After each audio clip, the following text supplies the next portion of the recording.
오늘은 기독교에서 가장 중요한 절기이자 그리스도인에게 최고의 소망인 부활절 예배를 우리가 드립니다. 부활절을 맞이해서 여러분은 단순히 2000년 전의 기적을 회상하는 그러한 예배에 그치지 말고 부활의 감격과 기쁨이 내 안에 다시 용솟음 쳐서 우리의 삶에 역동적인 생명력이 넘치는 그러한 삶이 되는 귀한 아침 되시기를 예수님의 이름으로 축복합니다.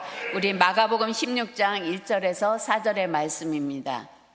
안식일이 지남에 막달라 마리아와 야고보의 어머니 마리아와 또 살로메가 가서 예수께 바르기 위하여 향품을 사다 두었다가 안식 후 첫날 매우 일찍이 해 돋을 때에 그 무덤으로 가며 서로 말하되 누가 우리를 위하여 무덤 문에서 돌을 굴려 주리요 하더니 눈을 들어본즉 벌써 돌이 굴려져 있는데 그 돌이 심히 크더라.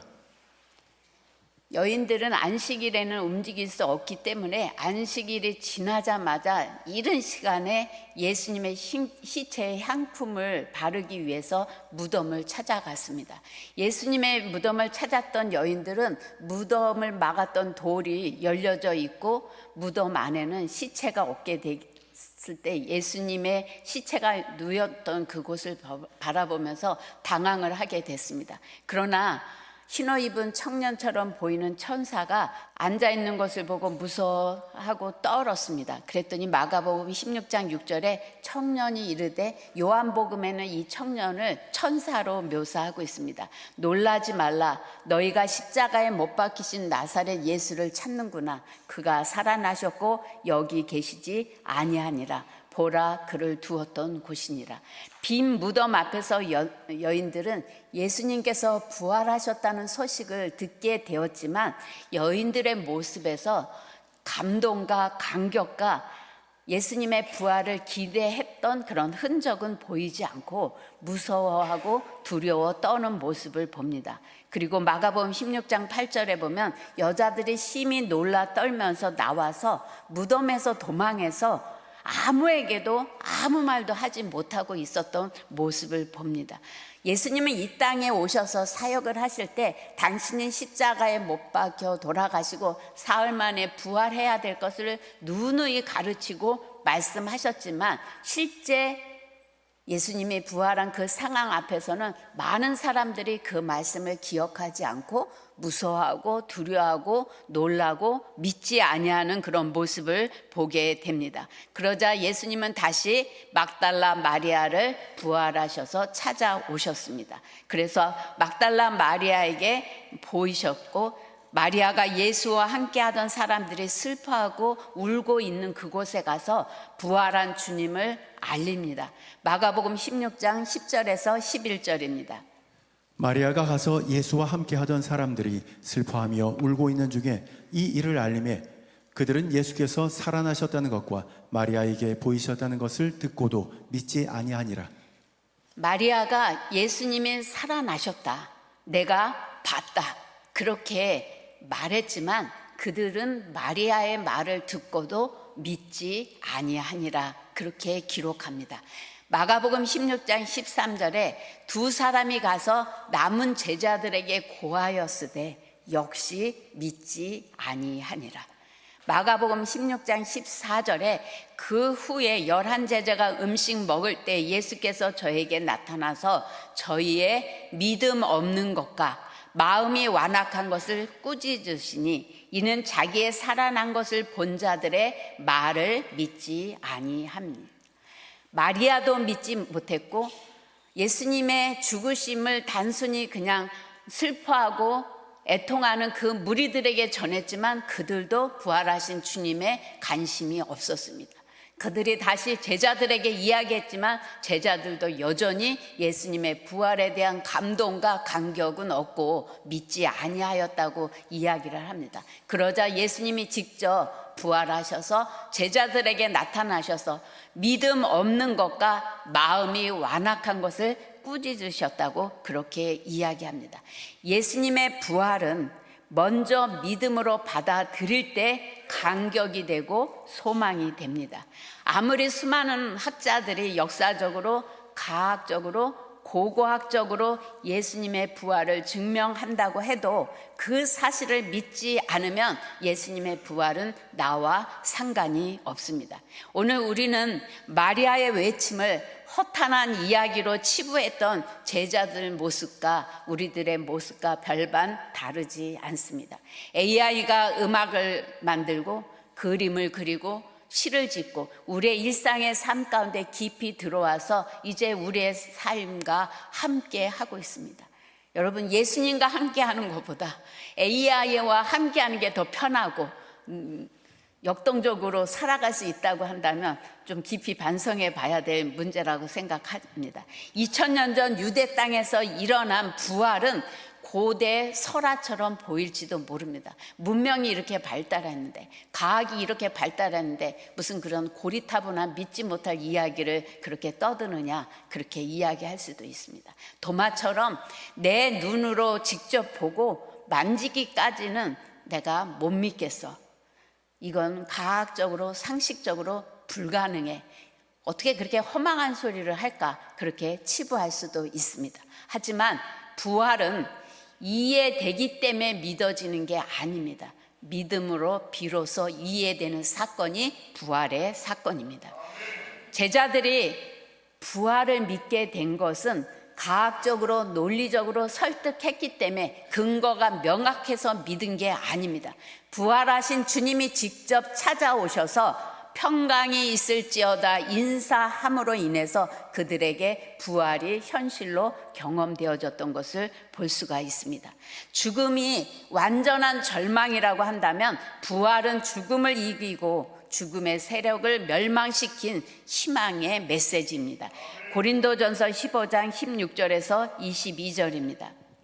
만일 죽은 자가 다시 살아나는 일이 없으면 그리스도도 다시 살아나신 일이 없었을 터이요 그리스도께서 다시 살아나신 일이 없으면 너희의 믿음도 헛되고 너희가 여전히 죄 가운데 있을 것이요 또한 그리스도 안에서 잠자는 자도 망하였으리니 만일 그리스도 안에서 우리가 바라는 것이 다만 이 세상의 삶뿐이면 모든 사람 가운데 우리가 더욱 불쌍한 자이리라. 그러나 이제 그리스도께서 죽은 자 가운데서 다시 살아나사 잠자는 자들의 첫 열매가 되셨도다. 사망이 한 사람으로 말미암았으니 죽은 자의 부활도 한 사람으로 말미암는도다. 아담 안에서 모든 사람이 죽은 것 같이 그리스도 안에서 모든 사람이 삶을 얻으리라. 부활하신 주님을 만난 사도 바울의 고백입니다. 내가 부활이 없다고 한다면 나의 모든 것이 허망하고 헛된 것이다. 나는 예수 안에서 새로 태어났기 때문에 새로운 가치 기준을 가지고 새로운 정체성을 가지고 새로운 비전을 향해서 오늘 나의 달려갈 길을 다 달려간다. 그렇게 부활의 주님을 만나기 이전과 이후가 전혀 다른 삶의 모습을 보게 됩니다. 여러분은 부활한 주님을 만나고 부활절 예배를 매년 드리는데 이전과 다른 여러분의 정체성, 여러분의 가치 기준, 여러분의 삶의 태도가 변화되셨습니까? 안 됐다면 이번 부활절만은 예수님의 부활을 직접 경험하고 여러분에게 역동적으로 움직일 수 있는 하나님의 능력이 임하는 부활절이 되기를 바랍니다. 예수님의 부활은 하나님의 구원 역사가 완성됐다라는 표징입니다. 예수님이 십자가에서 죽으시고 부활한 사건이 없다면 우리의 구원의 역사는 완성된 것이 아닙니다. 그러나 예수님은 죽음을 이기시고 부활하셨을 뿐만 아니라 우리에게도 죽음을 이기고 부활하는 그 길을 열어 놓으셨기 때문에 부활은 우리에게 기쁨이요 소망이요 감격이 되는 겁니다. 예수님이 우리에게 주시는 부활의 의미를 깨닫게 되면 우리의 삶은 소망으로 바뀝니다. 절망 가운데서 희망을 발견하게 하고 새로운 삶을 살아갈 수 있는 힘과 용기를 얻게 됩니다. 누가복음 24장 13절에서 16절입니다. 그날에 그들 중 둘이 예루살렘에서 25리 되는 엠마오라 하는 마을로 가면서 이 모든 된 일을 서로 이야기하더라. 그들이 서로 이야기하며 문의할 때에 예수께서 가까이 이르러 그들과 동행하시나 그들의 눈이 가리어져서 그인 줄 알아보지 못하거늘. 엠마오로 가던 제자는 예수가 유일한 희망이었습니다. 그래서 예수를 따랐는데 예수님이 십자가에서 못 박혀 죽게 되자 그들은 이제 낙심과 절망 속에서 고향 엠마오로 무거운 발걸음을 옮기고 있었습니다. 그 자리에 예수님이 동행하시고 말도 거시고 함께 하시지만 너무나도 슬퍼서 예수님인 줄 알아보지 못했습니다. 길을 걷는 도중 예수께서 곁에 섰지만 제자들은 그를 알아보지 못했는데 성경은 그 이유를 눈이 가리어져서라고 이야기를 합니다. 엠마오가 꿈꾸던 미래의 장면을 만나거나 믿었던 관계에서 배신을 당하거나 나아질 기미가 보여지지 않는 무기력한 일상을 경험할 때 우리의 눈은 가리워져서 부활하셔서 지금도 성령 하나님이 우리와 함께 하시고 있는데 우리는 주님을 알아보지 못하고 여전히 무덤 가운데 갇혀서 슬퍼하고 낙심하는 모습을 보게 됩니다. 누가복음 24장 25절에서 27절입니다. 이르시되 미련하고 선지자들이 말한 모든 것을 마음에 더디 믿는 자들이여 그리스도가 이런 고난을 받고 자기의 영광에 들어가야 할 것이 아니냐 하시고 이에 모세와 모든 선지자의 글로 시작하여 모든 성경에 쓴 바 자기에 관한 것을 자세히 설명하시니라. 부활을 증거하는 소리를 들었으나 소문으로 여겼던 그들에게 예수님은 성경을 풀어서 설명해 주셨습니다. 그랬더니 누가복음 24장 30절에서 32절에 보면 그들의 눈이 밝아져 그인 줄 알아보더니 예수는 그들에게 보이지 아니하시는지라. 그들이 서로 말하되 길에서 우리에게 말씀하시고 우리에게 성경을 풀어주실 때 우리 속에서 마음이 뜨겁지 아니하더냐 그랬습니다. 희망이 사라졌다고 믿고 고향으로 돌아가던 제자들이 길 위에서 만나 예수님의 말씀을 들을 때 그들의 마음이 뜨거워졌던 것처럼 오늘 이 아침에 부활의 소식을 듣고 말씀을 들을 때 여러분의 가슴도 뜨거워지는 역사가 일어나기를 바랍니다. 누가복음 24장 33절에서 35절입니다. 곧 그때에 일어나 예루살렘에 돌아가 보니 11 제자 및 그들과 함께 한 자들이 모여 있어 말하기를 주께서 과연 살아나시고 시몬에게 보이셨다 하는지라. 두 사람도 길에서 된 일과 예수께서 떡을 떼심으로 자기들에게 알려지신 것을 말하더라. 오늘 슬픔에 잠겨서 엠마오로 향하던 제자들은 부활하신 주님을 만나고 가슴이 뜨거워지자 엠마오로 가던 길을 돌이켜서 사명의 자리인 예루살렘으로 다시 돌아왔습니다. 그리고 제자들과 함께 떡을 떼는 그 자리에서 부활하신 주님을 만난 경험을 나누는 것을 볼 수가 있습니다. 요한복음 21장 1절에서부터 4절입니다. 그 후에 예수께서 디베랴 호수에서 또 제자들에게 자기를 나타내셨으니 나타내신 일은 이러하니라. 시몬 베드로와 디두모라 하는 도마와 갈릴리 가나 사람 나다나엘과 세베대의 아들들과 또 다른 제자 둘이 함께 있더니 시몬 베드로가 나는 물고기 잡으러 가노라 하니 그들이 우리도 함께 가겠다 하고 나가서 배에 올랐으나 그날 밤에 아무것도 잡지 못하였더니 날이 새어갈 때에 예수께서 바닷가에 서셨으나 제자들이 예수이신 줄 알지 못하는지라. 부활하신 주님을 2번이나 만났던 베드로입니다. 근데 오늘 나는 물고기나 잡으러 가야 되겠다. 그렇게 낙심과 절망의 갈릴리로 향하는 모습을 보게 됩니다. 나 같으면 이런 무식한 놈, 그렇게 내가 3년 동안 가르쳤는데 내가 부활해서 나타나서 부활했다고 얘기하는데도 고기나 잡는다고 나는 포기하고 버릴 것 같습니다. 근데 예수님은 너무나도 사랑이 많으셔서 또 그것을 찾아가셔서 기적을 베푸시고 고기가 153마리나 건져지는 그런 기적을 경험하면서 자기를 나타내십니다. 오늘 베드로는 이해하지 못하는 그런 행동을 했는데 예수님을 그렇게 따랐던 수제자지만 예수님을 부인했습니다. 그 트라우마가 그의 마음을 지배했으리라고 생각을 합니다. 나 같은 게 무슨 주님의 일을 다시 할 수 있겠어. 그런 죄책감, 나는 자격이 없다는 그런 자괴감. 그래서 베드로는 모든 부활한 주님을 만났음에도 여전히 자기의 어부의 자리로 돌아가는 것을 볼 수가 있습니다.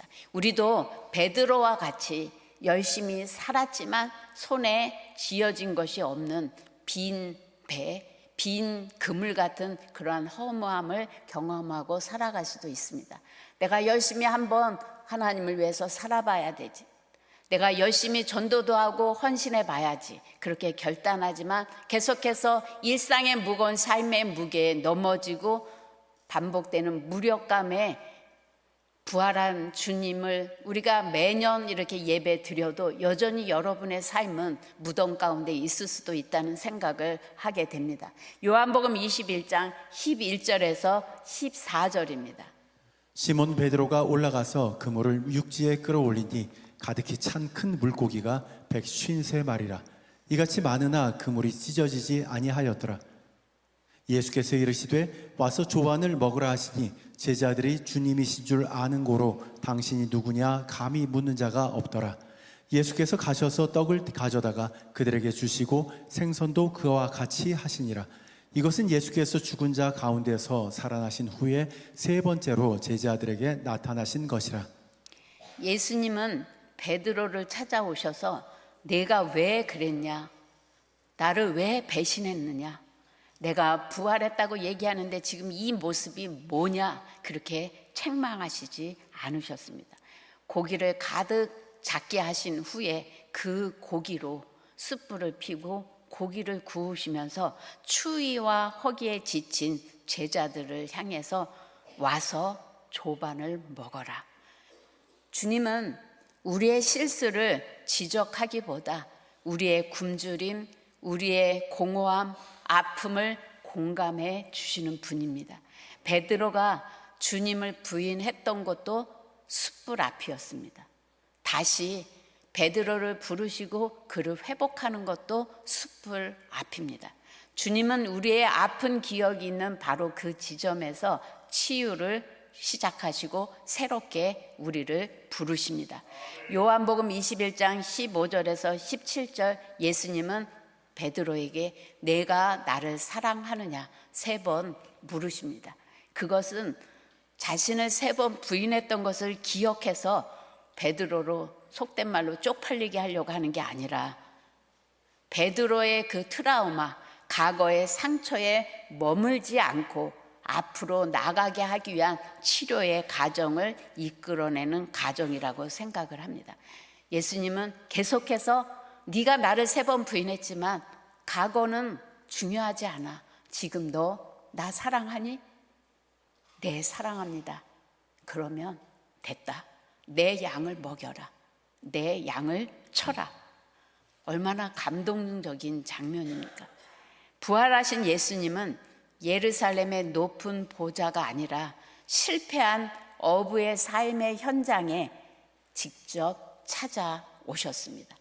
주님은 오늘도 여러분이 성공하고 높아지고 힘이 있는 그 자리에 오시는 게 아니라 여러분의 실패의 삶의 현장 속에 낙심한 마음 속에 부활하신 주님은 지금도 여러분의 마음을 놓고 하십니다. 괜찮다. 힘들었지. 이제 나와 함께 새롭게 시작해보자. 이 부활의 아침에 여러분을 초대하시는 주님의 음성을 들으시기를 바랍니다. 여러분은 열심히 수고했음에도 여전히 빈배일 수 있습니다.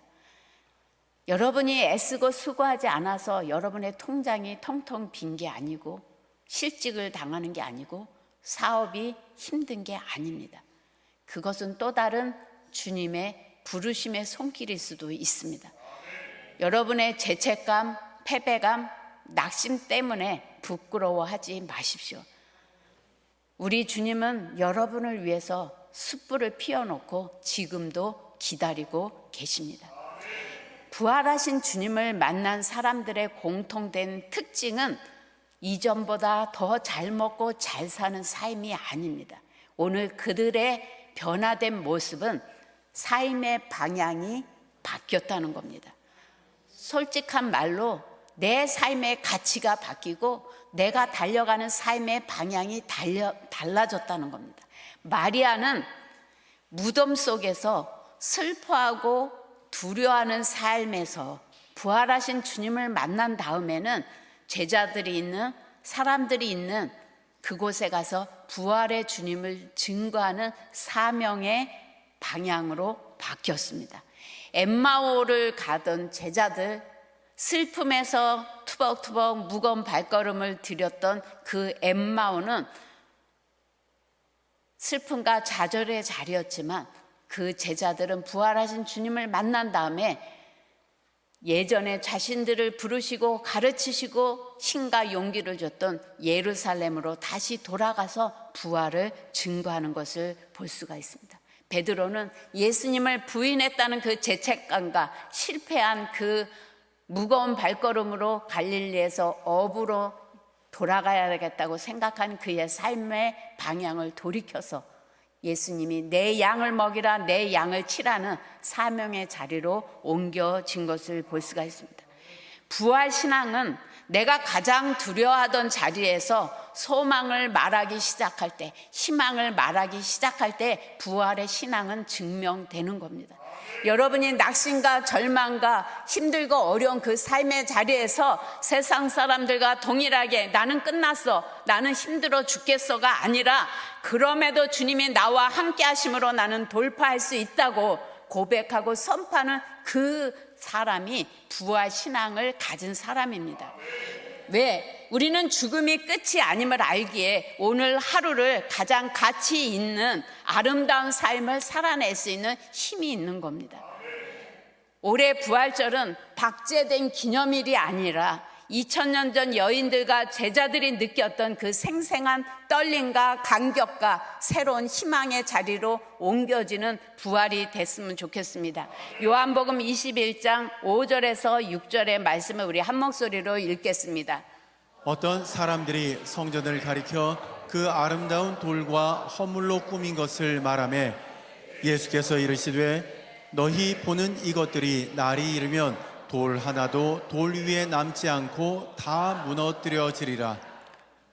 무덤을 찾았던 여인들에게 천사는 묻습니다.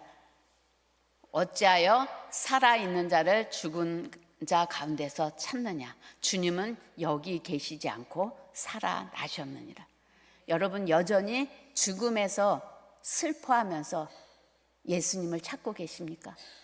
여전히 내 인생의 삶이 무덤 가운데서 소망을 잃어버린 그 자리에서 예수님은 도대체 어디 계신 거야? 예수님은 왜 나를 돌아보지 않는 거야? 예수님은 지금 왜 말씀하지 않고 죽어 계신 거야? 그렇게 무덤에서 여전히 찾고 계십니까?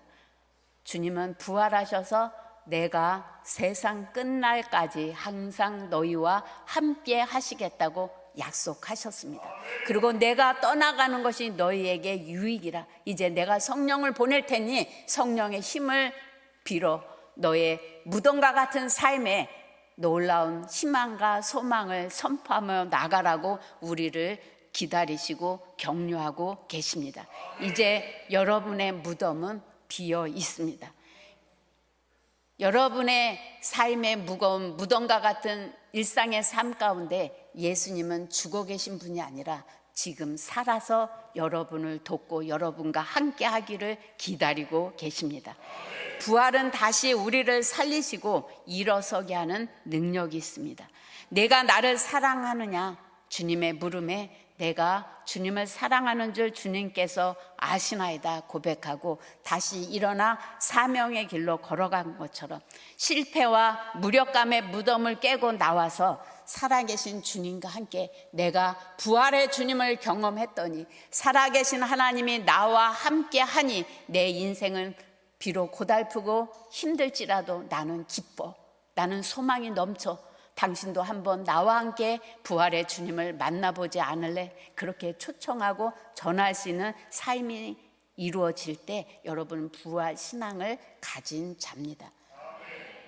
부활절 한 주만이 아니라 오늘 부활한 주님을 만났던 엠마오로 가는 두 제자 마리아 예수님의 제자들은 부활하신 주님을 만나고 그들이 보여줬던 삶의 태도는 자신의 삶의 일상의 자리로 돌아가서 내가 부활한 주님을 만났다, 그 주님을 위해서 목숨을 내어 던지면서 충성한 것을 볼 수가 있습니다. 오늘 우리도 죽음이 끝이 아니라 죽은 뒤에 영원한 생명을 부여하신 그 부활의 주님을 만났다고 한다면 우리의 삶의 자리에서, 우리의 일상의 삶에서 여러분은 어둠을 내어 쫓고 부활의 감격과 기쁨을 모든 사람들에게 전할 수 있는 그러한 메신저가 될 수 있었으면 좋겠습니다.